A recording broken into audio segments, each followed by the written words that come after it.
സംസ്ഥാനത്ത് മഴ മുന്നറിയിപ്പുകൾ ശക്തമാക്കിയ സാഹചര്യത്തിൽ ജനങ്ങൾക്ക് ജാഗ്രതാ നിർദ്ദേശവുമായി കേന്ദ്ര കാലാവസ്ഥാ വകുപ്പ് 9 ജില്ലകളിലാണ് റെഡ് അലർട്ട് പ്രഖ്യാപിച്ചിട്ടുള്ളത്. അടുത്ത 24 മണിക്കൂർ കൂടി സംസ്ഥാനത്ത് അതീവ ജാഗ്രത വേണമെന്ന് നിർദ്ദേശം നൽകിയിട്ടുണ്ട്. ഇപ്പോൾ ഇടുക്കിയിൽ നിന്നും MC ബോബൻ ചേരുന്നുണ്ട്. ബോബൻ, ഇടുക്കിയിലെ സാഹചര്യവും രൂക്ഷം തന്നെയാണ്. മഴക്കെടുതിയിൽ നിരവധി നാശനഷ്ടങ്ങളാണ് ജില്ലയിൽ സംഭവിച്ചതല്ലേ? ഇടുക്കിയിൽ ഇന്നലെ രാത്രി മുതൽ തുടങ്ങിയ മഴയ്ക്ക് അല്പം മുമ്പ് നേരിയ ശമനമുണ്ടായിട്ടുണ്ട്. എങ്കിലും മഴ തുടരുന്ന ഒരു സാഹചര്യം തന്നെയാണ് നിലനിൽക്കുന്നത്.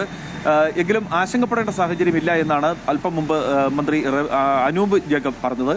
അനൂപ് ജേക്കബിന്റെ നേതൃത്വത്തിൽ തൊടുപുഴയിൽ ഉദ്യോഗസ്ഥരുടെ യോഗം ചേർന്നിരുന്നു.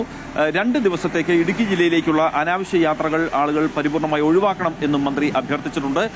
ഇടുക്കി ജില്ലയിൽ 5 ദുരിതാശ്വാസ ക്യാമ്പുകളാണ് ഇപ്പോൾ തുറന്നിട്ടുള്ളത്. ഈ 5 ക്യാമ്പുകളിലായി ഏതാണ്ട് 30ഓളം ആളുകളെയാണ് മാറ്റി പാർപ്പിച്ചിട്ടുള്ളത്. കൂടുതൽ ആളുകളെ വേണ്ടി വന്നാൽ ദുരിതാശ്വാസ ക്യാമ്പുകളിലേക്ക് മാറ്റുന്നതിനുള്ള നടപടികൾ സ്വീകരിച്ചിട്ടുണ്ട്. വിനോദസഞ്ചാരത്തിനും ഇടുക്കിയിൽ നിയന്ത്രണം ഏർപ്പെടുത്തിയിട്ടുണ്ട്.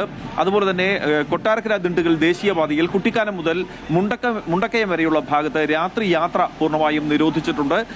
കൂടുതൽ അപകടങ്ങൾ ഉണ്ടാകാതിരിക്കാനുള്ള മുൻകരുതൽ നടപടികൾ ഇപ്പോൾ സംസ്ഥാന സർക്കാരും ജില്ലാ ഭരണകൂടവും സ്വീകരിച്ചിട്ടുണ്ട്. കഴിഞ്ഞ ഒരു 24 മണിക്കൂറിനിടയിൽ ജില്ലയിൽ വ്യാപകമായി മണ്ണിടിച്ചിലും ഉരുൾപൊട്ടലും ഉണ്ടായിട്ടുണ്ട്. നിരവധിയിടങ്ങളിൽ ഏതാണ്ട് 25ലധികം സ്ഥലങ്ങളിൽ ചെറുതും വലുതുമായ ഉരുൾപൊട്ടൽ ഉണ്ടായിട്ടുണ്ട് എന്നാണ് റിപ്പോർട്ടുകൾ ലഭിക്കുന്നത്. മണ്ണിടിച്ചിലും വ്യാപകമായുണ്ട്. കോട്ടയം, എറണാകുളം ജില്ലകളിലേക്കുള്ള റോഡ് ഗതാഗതം പൂർണ്ണമായും തടസ്സപ്പെട്ടിരുന്നത് ഭാഗികമായി പുനഃസ്ഥാപിക്കാൻ കഴിഞ്ഞിട്ടുണ്ട്. എന്നാൽ മൂന്നാർ അടിമാലി മേഖലയിൽ ഗതാഗത തടസ്സം ഇപ്പോഴും നിലനിൽക്കുന്നുണ്ട്. ദേശീയപാതയുടെ നിർമ്മാണം നടക്കുന്ന മേഖലയിലാണ് ഏറ്റവും കൂടുതൽ മണ്ണിടിച്ചിൽ ഉണ്ടാകുന്നത്. ഇത് ദേശീയപാത അധികൃതരുമായി സംസാരിക്കുമെന്നും മന്ത്രി അനൂപ് ജേക്കബ് അറിയിച്ചിരുന്നു.